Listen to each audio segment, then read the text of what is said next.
Hoje, a gente vai desvendar uma briga de gigantes que está rolando lá no Supremo Tribunal Federal. E olha, o que está por trás desse embate diz muito sobre o jogo de poder no Brasil. Se você gosta de entender as coisas assim, de forma direta, aproveita e já se inscreve no nosso canal.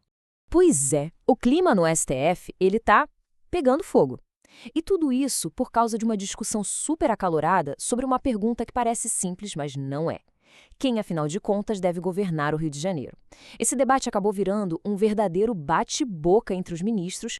O estopim para tudo isso foi uma fala bem dura do ministro Gilmar Mendes. Ele não poupou palavras e mirou direto na classe política do Rio. E aqui a coisa fica séria. Presta atenção na gravidade disso. O Mendes simplesmente disse, em público, que ouviu do alto escalão da Polícia Federal que mais de 30 deputados estaduais do Rio estavam recebendo dinheiro, uma mesada de bicheiros. É uma acusação de corrupção sistêmica, assim, na cara. E ele não parou por aí, não. Para fechar, ele soltou um desabafo que soou quase como uma sentença, sabe? Pintando um quadro bem sombrio para a política de lá. Bom, é claro que uma fala dessas não ia ficar sem resposta, né? E ela veio com tudo, do ministro Luiz Fux, que é carioca e, obviamente, se sentiu na obrigação de defender o seu estado. A resposta dele foi um contra-ataque de manual.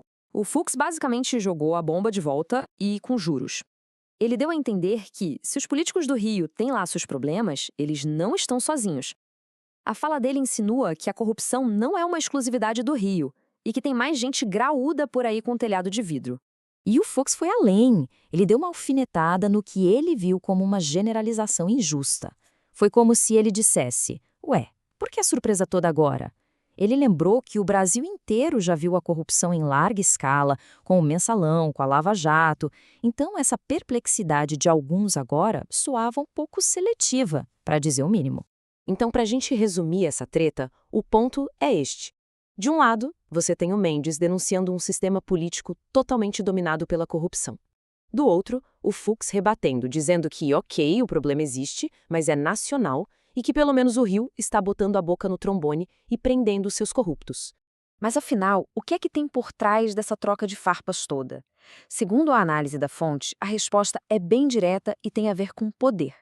É a disputa pelo controle do governo do estado do Rio. E como é que a gente chegou nesse ponto? Bom, a coisa toda ficou vaga porque a linha de sucessão natural para o governo simplesmente desmoronou. Criou-se um vácuo de poder.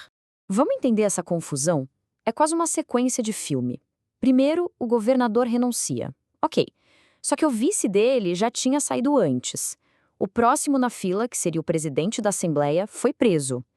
Resultado, o cargo caiu no colo do quarto na linha de sucessão, que é o presidente do Tribunal de Justiça do Estado.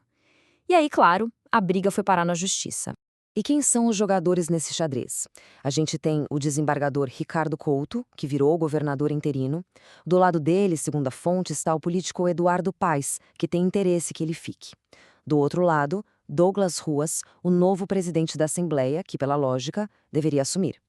E a análise da fonte ainda aponta que uma ala do STF, incluindo Mendes, estaria jogando no time do Paes. De acordo com essa leitura, a estratégia política por trás de tudo isso é bem clara. A ideia é impedir que o Douglas Ruas, que é do campo da direita, assuma o governo. O objetivo seria não deixar que ele use a poderosa máquina do Estado para se fortalecer numa futura campanha, o que, claro, acabaria beneficiando o grupo político do Eduardo Paes. Certo. Com todo esse cenário na mesa, qual foi a decisão do Supremo, pelo menos por agora, nesse caso? A decisão da Corte foi manter o desembargador Ricardo Couto como governador interino. Na prática, isso adiou a posse do Douglas Ruas, o presidente eleito da Assembleia, o que acabou favorecendo o grupo que, de acordo com a fonte, está por trás da estratégia de Eduardo Paes. E isso tudo nos deixa com aquela pergunta que fica no ar, né? Enquanto essa batalha continua nos tribunais e o futuro político do Rio de Janeiro segue totalmente incerto, quem é que está ganhando de verdade com todo esse impasse?